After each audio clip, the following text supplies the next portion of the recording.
Deskritt bħala farsa ir-rapport li sar mill-Bord tal-Pulizija dwar il-qtil ta' Nicolette Girxi fi Swatar, rapport il-permezz tiegħu tneħħiet kull responsabilità minn fuq il-korp b'John Girxi stqar li l-konklużjonijiet tal-Bord qatlu lill-oħtu mill-ġdid.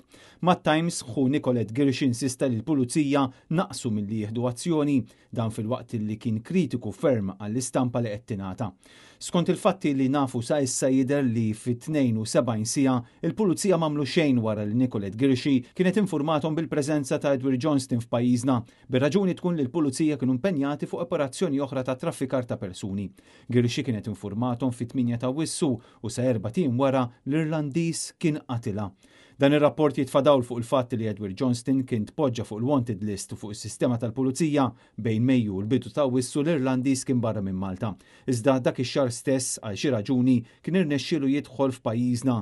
Dan ukoll qajjem dubji dwar il-fatt li Johnston minkejja li kien infittex irnexxielu jiżgiċċa mis-sistemi kollha li suppost jiggarantixxu sigurtà mal-fruntieri tagħna. Jirriżulta li bejn it-8 ta' Awwissu meta Girxi infurmat lill-Pulizija li Johnston kien Malta u 12 ta' Awwissu meta hi nqatlet fi Swatar ma sar ebda moviment min-naħa tal-ispettur li kellu fidejh il-każ tagħha.